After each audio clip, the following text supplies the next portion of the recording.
Elite news Nepal, a complete news station. आदरणीय दर्शकवृन्द, तपाईहरू हेर्दै हुनुहुन्छ इलाइट न्यूज।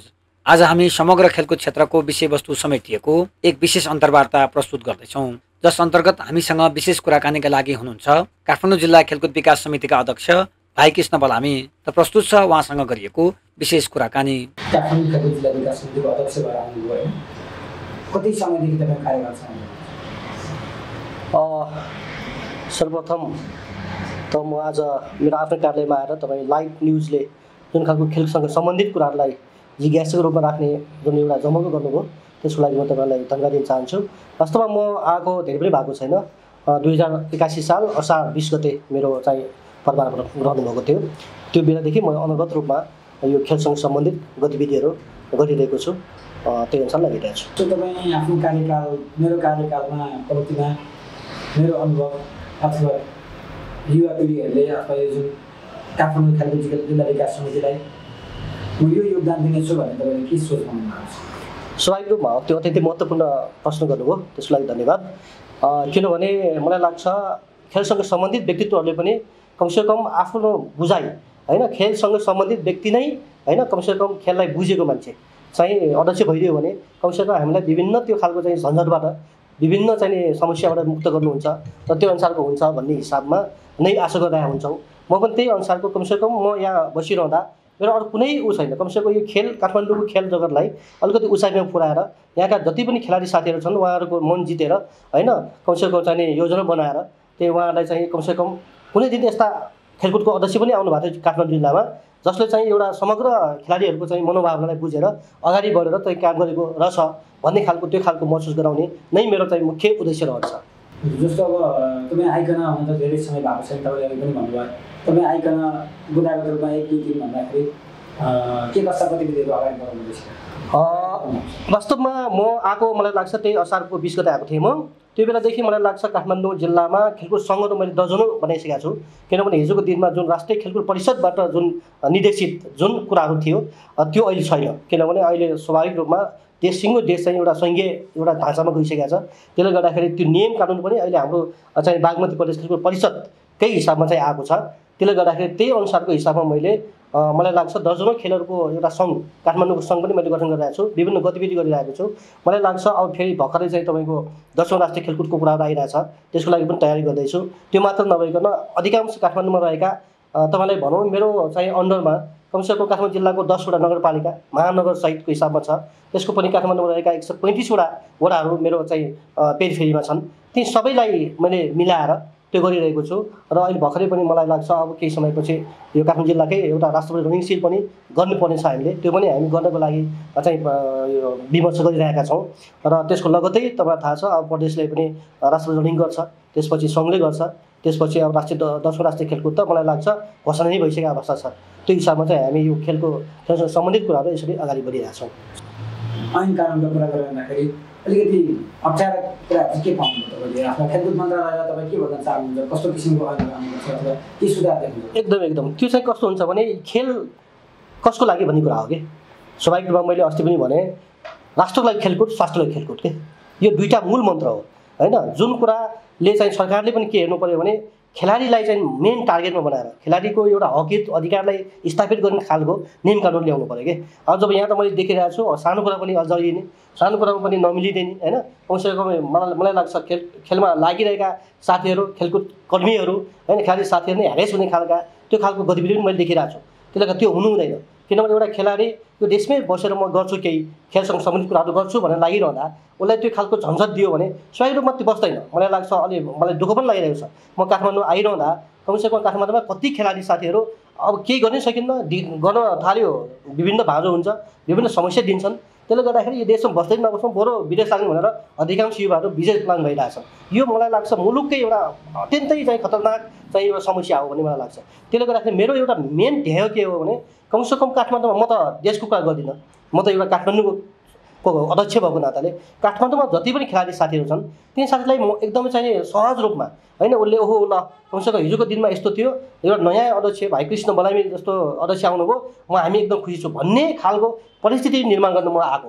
होइन त्यो खालको म गर्छु पनि होइन। मैले भने यो बिचमा मैले धेरै सङ्घहरू गठन गरेको छु, विवाद भएकै खेलसँग सम्बन्धित कुराहरूलाई पनि म आफै गएर पनि समाधान गरेको छु।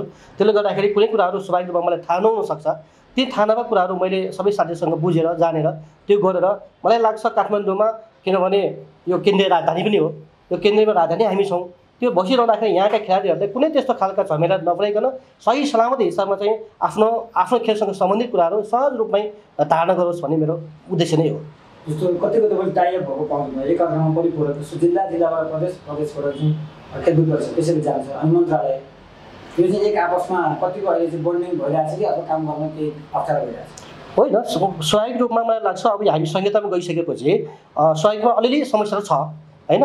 किनभने हिजो चाहिँ एउटा सिङ्गो देशकै हिसाबमा राखेको अन्तर्गत भइरहेको थियो, मन्त्रालय अन्तर्गत राखेको अन्तर्गत सबै कुराहरू हुन्थ्यो भने अहिले एउटा 7 प्रदेश भयो हाम्रो। 7 प्रदेशमा त्यही अनुसारको चाहिँ एउटा प्रदेशकै हिसाबमा देख्ने, जस्तै अब काठमाडौँको 13वटा के अरे यो बागमतीको 13वटा जिल्ला, त्यो जिल्ला कसले हेर्छ भने बागमती प्रदेश खेलकुद परिषदले हेर्छ होइन। त्यसको सुदूरपश्चिम छ, कर्णाली छ होइन, कोशी छ लगायत, त्यो हिसाबमा चाहिँ त्यो हिसाब गर्दाखेरि कहीँ न कहीँ अलिअलि समस्या, अब त्यसलाई बिस्तारै न्यूनीकरण गर्दै समस्यालाई सुल्झाउँदै होइन। मैले भने एउटै मात्र उद्देश्य भनेको खेलसँग सम्बन्धित व्यक्तित्वहरूलाई, खेलसँग सम्बन्धित खेलाडीहरूलाई उनीहरूलाई एकदम खुसी बनाउने होइन, ताकि यो खेलमा लागेर पनि आफ्नो जीवन पनि उपार्जन गर्न सक्दो रहेछ, देशको नाम राख्न सक्दो रहेछ। यो चाहिँ मुलुकै एउटा समृद्धिको हिसाबमा पनि हाम्रो महत्त्वपूर्ण खेल जगतको एउटा योगदान हुनुहुन्छ भन्ने कुरालाई बुझाउनकै लागि पनि हामीले केही कुराहरू गर्नु आवश्यक छ। यो अन्तिममा यो विशेष कुराकानीको अन्तिममा हामी समग्र रूपमा खेलकुद मन्त्रालयलाई के अनुरोध गर्न चाहनुहुन्छ? खेलकुद मन्त्रालयले म यो भन्न चाहन्छु कि कमसेकम खेलकुद मन्त्रालय भनेको यो मुलुकको सर्वोच्च खेलसँग सम्बन्धित निकाय हो, जसले देशभरिकै एउटा खेलाडीहरूको हक र अधिकार, उहाँहरूको सुख सुविधा, उहाँहरूलाई चाहिँ के गर्न सकिन्छ भन्ने कुराहरू लेखिरहेको हुन्छ। त्यसले गर्दाखेरि मलाई लाग्छ त्यो अनुसारको खेलकुद जगतलाई नै एउटा राम्रो हिसाबमा हुनका लागि होइन, राम्रो गर्नका लागि नियम कानुनहरू बनाउने, खेलसँग सम्बन्धित कुराहरूलाई नै एउटा टार्गेटमा राखेर चाहिँ उचाइमा राखेर त्यो खालको चाहिँ नियम कानुनहरू होइन। मलाई मेरो यति लाग्छ कि म त एउटा सानो मान्छे हो नि त, काठमाडौँ जिल्लाको एउटा खेलाडी हो, म खेलाडीको हिसाबमा खेलाडीलाई परिचालन गर्ने एउटा कमान्डर हो। कमसेकम यहीँ काठमाडौँमा जति पनि छन् खेलाडी साथीहरू काठमाडौँमै छन् फेरि होइन, 7 प्रदेशका साथीहरू यहीँ आछन् होइन। उहाँहरूले चाहिँ एउटा खुसी साथ कमसेकम यहाँ आउँदाखेरि चाहिँ एउटा खुसी साथ उहाँलाई पठाउनु पायो भने मलाई लाग्छ उहाँले खुसी भएर जान्छन्। जब एउटा खेलाडी खुसी हुन्छन् होइन, खुसी हुन्छन् तब मात्र त खेलमा परिणाम आउँछ नि त। जब एउटा खेलाडी नै दुखित छ भने उसले के परिणाम ल्याउनु सकिँदैन नि। त्यसले गर्दाखेरि त्यो परिणाम ल्याउने यो अभियानमा म आफै छु, म त्यो गर्छु पनि। हजुर, जाँदै बिट मार्ने क्रममा राज्यको नीति राजनीति भन्छ हामी, अब यो राज्यको नीति हुनुपर्छ, तर खेलकुद क्षेत्रलाई राजनीति क्षेत्रले कस्तो किसिमको चाहिँ राज्यले नीति बनाएर दिनुपर्छ? राजनीति हुनुहुन्छ हुँदैन, अथवा नीति हुनुपर्छ भने कस्तो किसिमको राजनीति हुनुपर्छ? जाँदै कुरो प्रश्न। धन्यवाद, अत्यन्तै महत्त्वपूर्ण तपाईँले प्रश्न गर्नुभयो, त्यसको लागि पुनः एकचोटि म तपाईँलाई धन्यवाद दिन्छु। किनभने मलाई लाग्छ मेरो चाहिँ एउटा उद्देश्य के छ भने स्वाभाविक रूपमा विचार आफ्नो ठाउँमा हुन्छ होइन। म पनि एउटा विचारबाट आएको छु, त्यो स्वाभाविक कुरा हो। त्यो विचार नभएको भए सायद म यहाँ आउँदिनँ होला, त्यो मैले राम्रो बुझाएको छु। तर यो भनिरहँदाखेरि जब म यो ठाउँमा पुगिसकेपछि म सबैको मान्छे हो कि, अब म राष्ट्रको मान्छे हो, म खेलाडीको मान्छे हो, त्यसरी म लागिरहेको छु कि। किनभने मलाई लाग्छ खेलाडी राष्ट्रको, हाम्रो त मैले अघि नै भने नि स्वास्थ्यको लागि खेलकुद, राष्ट्रको लागि खेलकुद, उता राष्ट्रलाई खेल्ने खेलकुदलाई अनि खेलाडीलाई तपाईँको एउटा ट्याग लगाइदिएर होइन यो पार्टीको त्यो पार्टीको यो त्यो हुनु हुँदैन भन्ने हो। साझा हो, खेलाडी भनेको साझा हो, देशको लागि काम गर्छ, त्यसलाई कहीँ त्यसको व्यवधान यो चाहिँ यो फलानु पार्टीको भन्ने नातामै त्यो कुरामै उहाँलाई चाहिँ अल्झाउनु हुँदैन। त्यो भयो भने ऊ ह्यारेस हुन्छ, त्यसपछि एउटा पार्टीले राम्रो गर्न खोज्छ, अर्कोले विरोध गर्छ, अर्कोले गर्दा अर्को हुन्छ। त्यसले गर्दाखेरि मलाई लाग्छ तपाईँलाई एउटा प्रसङ्गगत भन्न चाहन्छु, अब यो 10औं राष्ट्रिय खेलकुद पनि करिब त्यही झन्झेलमा अड्किरहेको हामीले महसुस गरिरहेका छौँ होइन। त्यो हुनु हुँदैन, किनभने एउटा नियमसङ्गत हिसाबमा अब स्वाभाविक रूपमा म भन्न चाहन्छु, म 4 वर्षको लागि म आएको छु यहाँ। अब 4 वर्ष आइसकेपछि मलाई त्यो मेरै पार्टीले पनि नचाहिने काम त्यो खालको चाहिँ मेरो विचारकै हिसाबमा पनि त्यो खालको चाहिँ समस्या आयो भने म मान्दिनँ होइन, म मान्दिनँ नि। किनभने यो त मैले भगत तपाईँलाई देखाएको छु कि कमसेकम प्रदेशको अन्तर्गतको हिसाबमा नियमावली कानुनहरू मसँग छ, त्यही अनुसार म काम गर्छु होइन। त्यो गरिसकेपछि मलाई लाग्छ मलाई यति भन्नुहोस् कि कमसेकम सानो पार्टीको मान्छे भए पनि उहाँले पार्टीगत हिसाब नहिँड्ने रहेछ होइन। समग्र रूपमा एउटा खेलाडीलाई ध्यानमा राखेर, खेलाडीलाई उचाइमा राखेर, उहाँलाई केन्द्रमा राखेर काम गर्ने एउटा अध्यक्ष रहेछ भन्ने खालको बुझोस् भन्ने मेरो अहम चाहना छ, त्यही अनुसार म लागिरहेको छु। विशेष समय र सम्मानको लागि धेरै धेरै धन्यवाद। यहाँको कार्यकाल सुरु होस्। धन्यवाद लिनुभयो, त्यसको लागि मलाई खुसी लागेको छ र तपाईँहरूलाई एकदमै धन्यवाद दिन चाहन्छु। धन्यवाद। Elite News Nepal, a complete news station.